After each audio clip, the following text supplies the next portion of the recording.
Bonjour et bienvenue dans ce quatrième et dernier tutoriel de la série Guide de démarrage.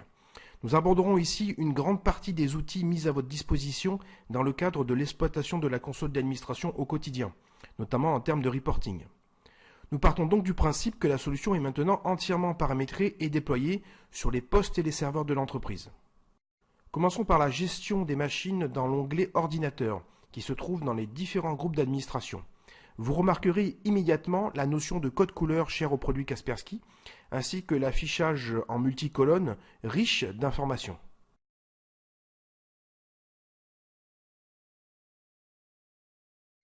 Il vous est ainsi immédiatement possible de filtrer l'état de la protection.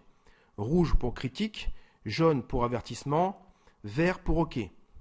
Un simple clic vous permet ainsi de n'afficher que les machines dans un état spécifique, comme ici par exemple critique ou avertissement. Vous avez également la possibilité de classer les machines par l'intitulé de la colonne. Notez la description de l'état vous indiquant immédiatement la raison du changement de couleur. À ce sujet, il est important de noter que vous pouvez tout à fait personnaliser les conditions des différents états. Pour cela, cliquez sur les propriétés d'ordinateur administrées.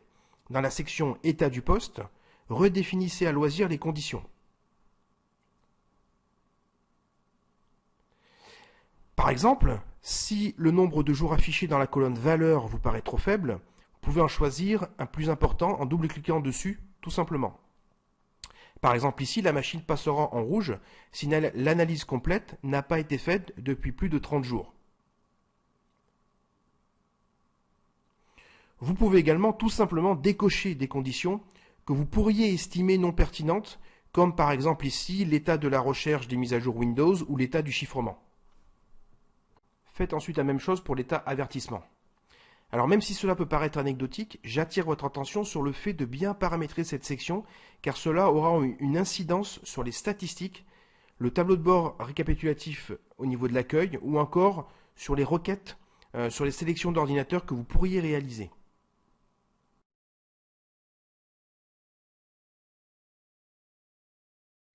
Passons maintenant aux statistiques. Ces indicateurs ont pour vocation de vous donner des informations en temps réel sur l'état du parc. Vous trouvez ainsi par défaut différents thèmes comme état de la protection, déploiement, mise à jour, statistiques antivirus, informations générales, etc., etc. Chaque onglet est entièrement personnalisable en cliquant sur la clé à molette. Mais surtout, l'information donnée est interactive, c'est-à-dire qu'il n'est pas nécessaire de quitter cet écran pour afficher les machines dans un état donné.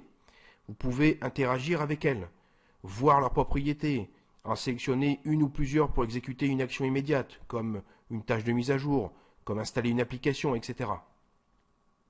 C'est donc extrêmement pratique et ça vous permet de gagner en productivité dans la gestion du parc. L'onglet déploiement va aussi être très pertinent pour connaître l'avancement des installations ou gérer au mieux les licences.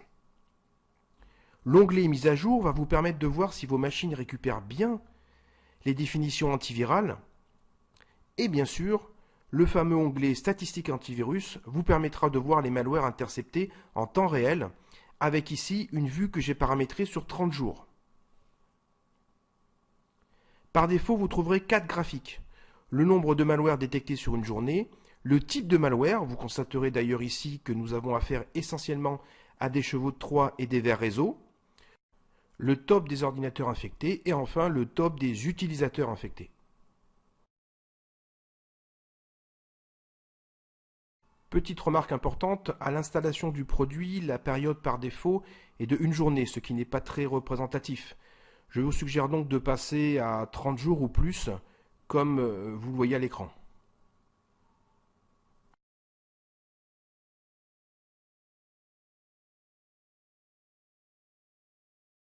Enfin, les 2 derniers onglets concernent les informations émanant de notre laboratoire ou encore des informations sur les vulnérabilités logicielles. Passons maintenant aux rapports. Comme vous pouvez le constater, un certain nombre de rapports prédéfinis sont déjà présents. Il suffit de cliquer sur un sujet pour générer son rapport. La philosophie des rapports est un peu différente. Ils sont par exemple souvent utilisés dans le cadre de reports hebdomadaires. Vous pouvez en effet en quelques clics les programmer pour un envoi automatique par email grâce à l'assistant qui va s'afficher à l'écran. Donnez ici un nom à la tâche.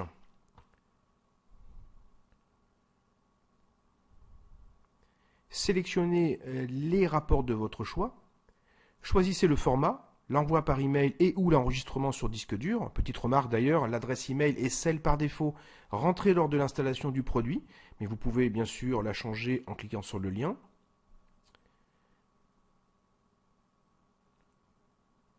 Choisissez ensuite la périodicité et voilà, le tour est joué, la tâche est créée. Tous les lundis matins à 9 h, vous recevrez les rapports programmés. Il n'y a rien d'autre à faire.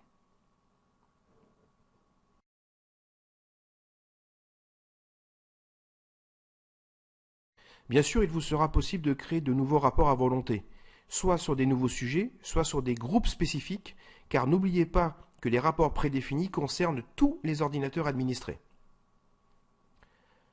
Encore une fois, l'assistant se charge de tout, c'est donc une tâche très simple à réaliser.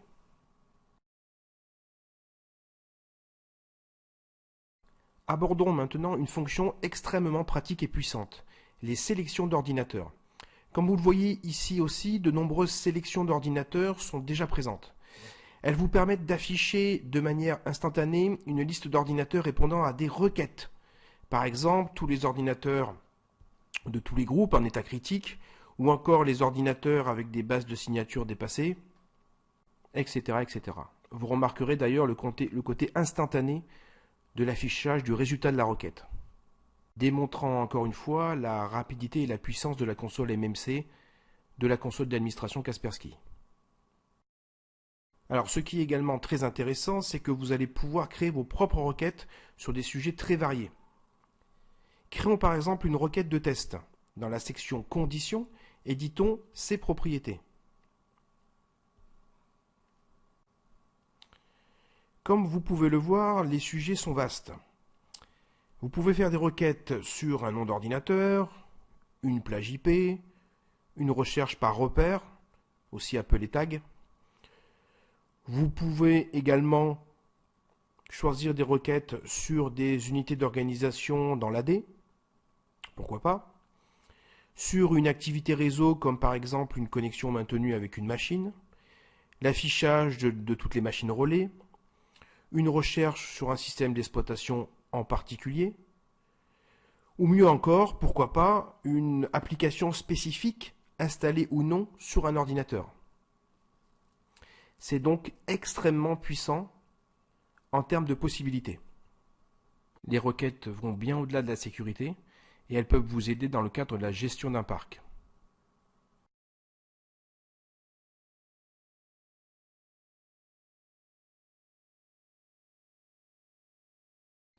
Finissons ce tutoriel par une dernière notion très importante, les notifications, qui peuvent d'ailleurs s'apparenter à des alarmes que vous allez placer sur des critères de votre choix. Les notifications se retrouvent un peu partout dans l'interface, au niveau des stratégies, au niveau des tâches, ou comme ici, dans les propriétés du serveur d'administration. L'idée est de sélectionner les événements les plus importants à vos yeux pour les sortir en quelque sorte de la console pour qu'ils vous arrivent sous forme d'un email ou d'un SMS. La manipulation, comme vous le voyez, est très simple, puisqu'il suffit de double-cliquer sur un type d'événement et de choisir votre moyen de communication préférentiel. Ici, par exemple, je demande un avertissement par email au cas où un problème de place survienne sur un disque dur.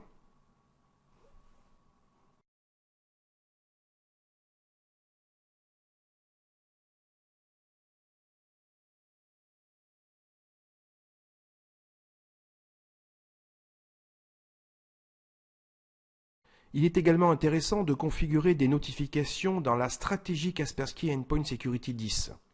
Vous pourriez souhaiter un avertissement en cas de malware détecté sur un serveur par exemple. Dans ce cas, il suffit d'éditer la stratégie en question, aller dans la section événements et de choisir ici un objet malveillant a été identifié. Dernière remarque, comme vous le voyez, par défaut, les paramètres email demandés à l'installation du produit sont récupérés. mais vous pourriez spécifier une adresse différente par événement. Voilà, je crois que nous avons vu l'essentiel des outils d'exploitation que Kaspersky Security Center 10 met à votre disposition. Il en existe d'autres que vous découvrirez au fur et à mesure de votre utilisation avec le produit. Merci d'avoir assisté à ce tutoriel et à très bientôt pour d'autres vidéos sur les solutions Kaspersky.